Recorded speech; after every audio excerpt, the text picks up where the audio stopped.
there are other herbs that you can use, and there are many web pages that talk about these things. Try and find those that use reputable sources and don't just, sprout whatever they think. But basically, if you go through all of them, there are some that they all have in common. They all suggest the following. Oregano. Oregano is a very popular herb in the mint family that is known for its impressive medical qualities. Its plant compounds, which include carvacrol, offer antiviral properties. So again, let us put it this way. It helps the body to rid the system of whatever is ailing it, and therefore we do not have to have such a vigorous disease response. And then that helps the body. The second one that is recommended is sage. It's also a member of the mint family. It's an aromatic herb, and it also has antiviral properties, antimicrobial properties as well. Just a question, the use of these, is it now in food or is it making teas? Well, you can put it into the food as a condiment or as herb, or you could make a tea from it. Mm-hmm. Basil. Basil has many, many redeeming qualities. And there are many types of basil. Some of them are perennial. Some of them are annual. So make sure you can plant them in your garden. And some even have what they call holy varieties. And one test tube study found that sweet basil extracts, including compounds like apigenin and ursolic acid, exhibited potent effects against herpes virus, hepatitis B, and enterovirus.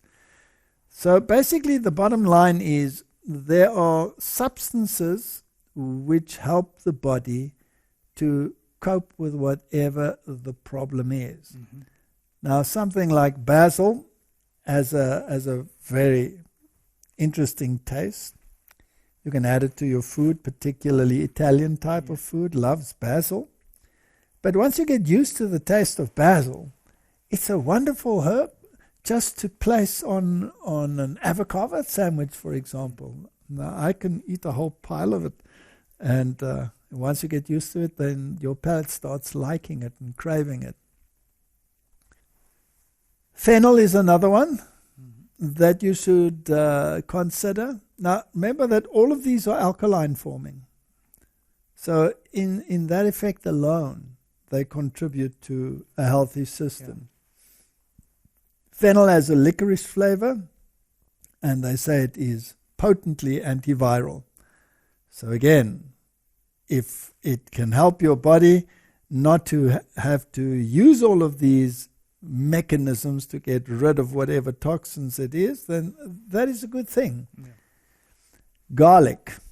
In a study in 23 adults with warts caused by papillomavirus, applying garlic extract to the affected area twice daily eliminated the warts in all of them after 1 to 2 weeks. Additionally, older test tube studies noted that garlic may have antiviral activity against influenza A, B, HIV, HSV, viral pneumonia, rhinoviruses, which cause the common cold.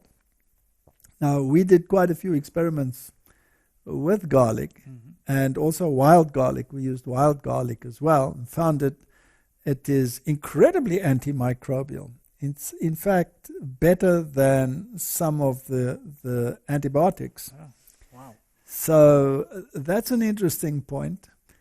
So these are substances that we can use. Now, you can make certain drinks that will be power bombs to help you in a cold and flu situation, and we'll talk about them in a moment. Mm-hmm. Yeah, and even if you want to, in the morning, drink half a clove of garlic with water, it's a very good antibiotic. If you want to do that, yes, of course, some people will say it will interfere with your romantic life. And some people can take it to excess.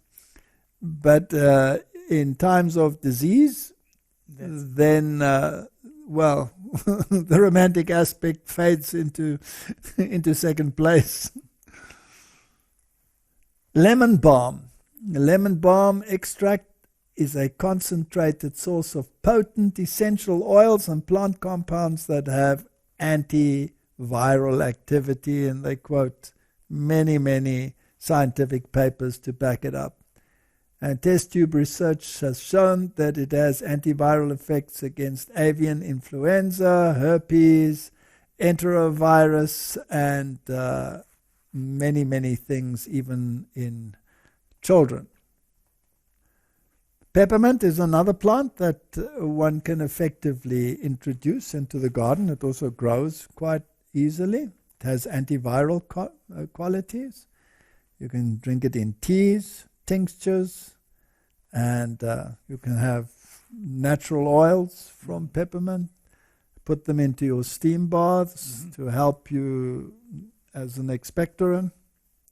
They contain menthol and rosmarinic acid, which have antiviral and anti-inflammatory activity. So, if you have some of these herbs available, you don't have to have them all, but what is available, use it.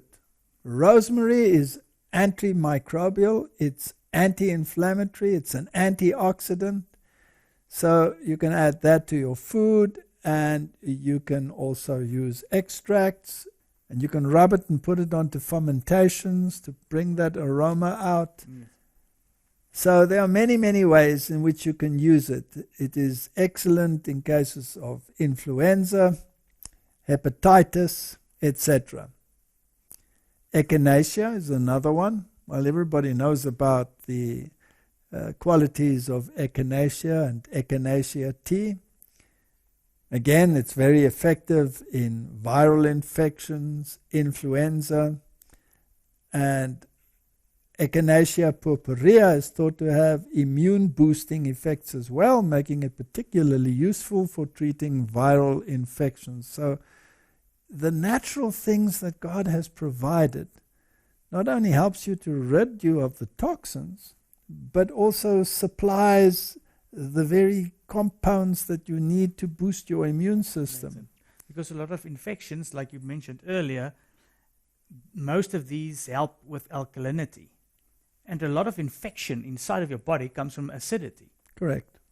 And what's also practical about these that you've shown is anybody can grow this.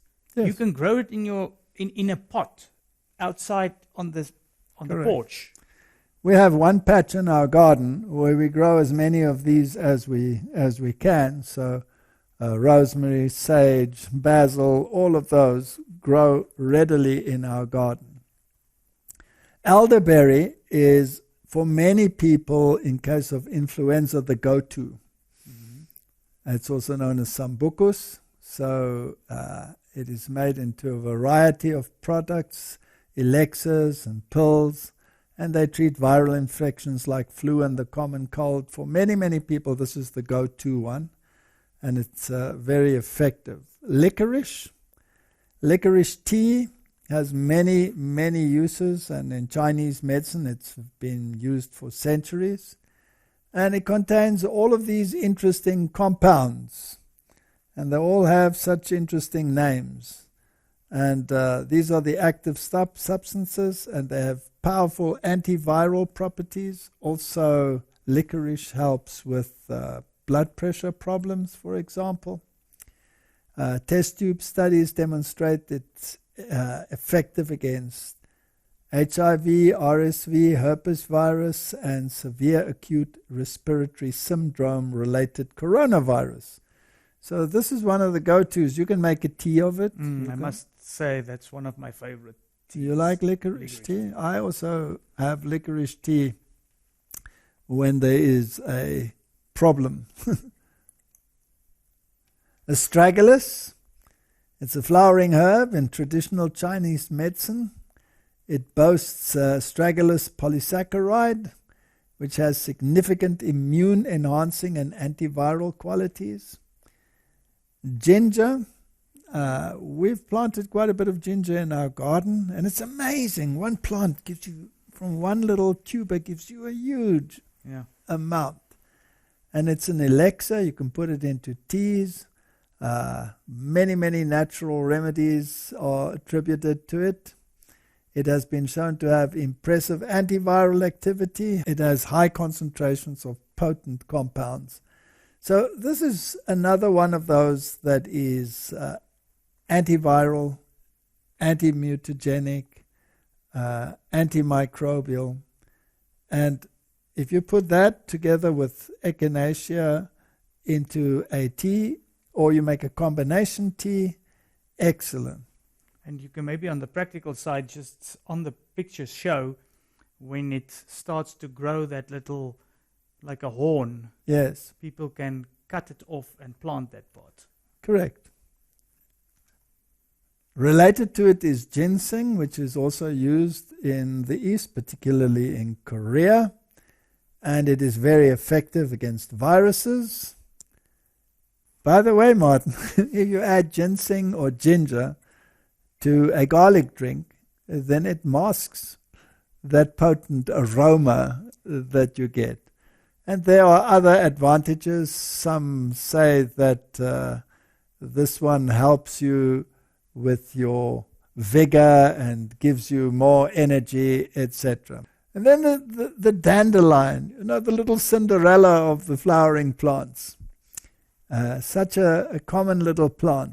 I just want to say here, most people think it's a weed. Correct. It says right here, it's regarded as a weed, but it has great medicinal properties, including antiviral, and it has been shown to be very effective. So some of these edible flowers are excellent. You can make coffee of the roots of dandelion. Correct. You put it in foil and roast it in the oven. Correct. And then you get to some of the really potent ones. And cayenne pepper. Cayenne is probably an absolute must in your little toolbox. Yeah.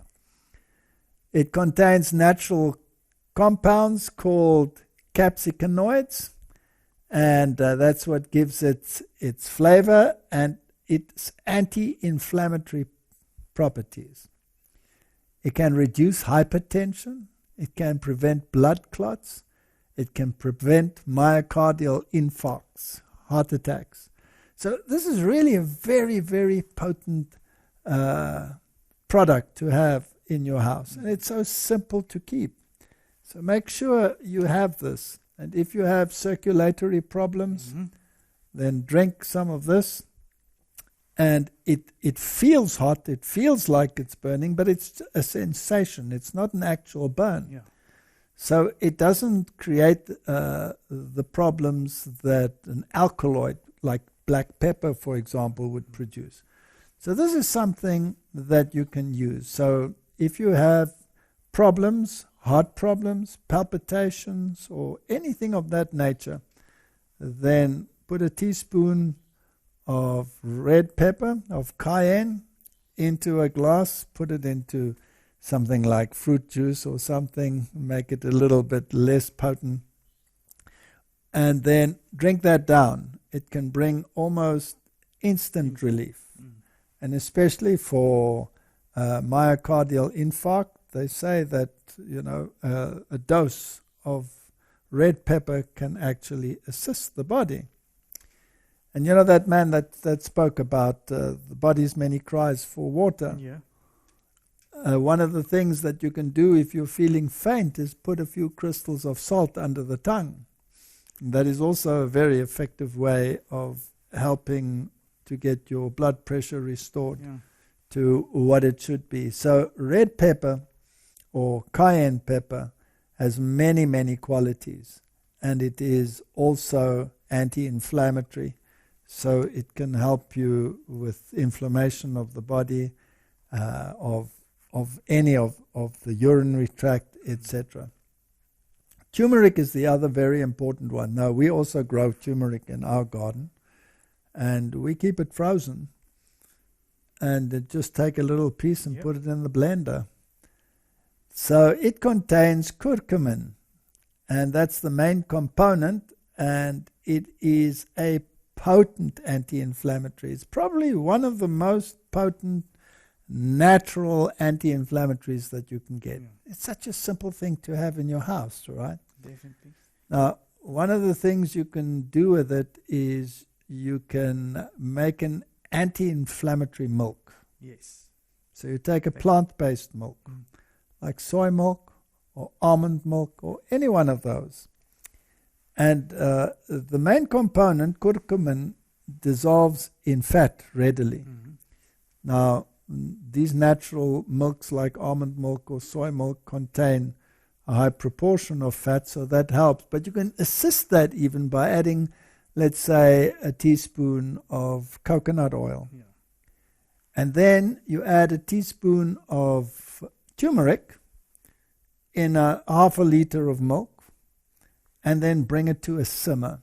Not boiling vigorously, just bring it to a simmer, stop it, stir it, and then put it in a container, cool it down. You can keep it in the refrigerator, and then use it like a medicine. 3 or 4 times a day, you take a few tablespoons of that, or you can take a glass and drink it. It doesn't matter because it's not going to harm you in any way, but it's one of the most potent anti-inflammatories that you can find. We even drink it when it's still hot, like a hot drink. Like a hot drink. Add a little bit of honey. That's it. And enjoy. And honey is also anti-inflammatory. Correct. I don't think I even have honey in this, but honey is amazing for skin problems, for burns, for many, many things you can use honey. Even if you have very bad eye infection, honey, if you put it into the eye, is a very good, but it's not very pleasant. No. But it helps a lot with an infection in the eye. And the shelf life of honey is almost infinite. Do you know, Martin, that they found honey in the tombs of pharaohs? Yeah. That is still edible. Yeah, that's thousands of years old. Yes, that's thousands of years old. So now if you look at these compounds that we've discussed so far,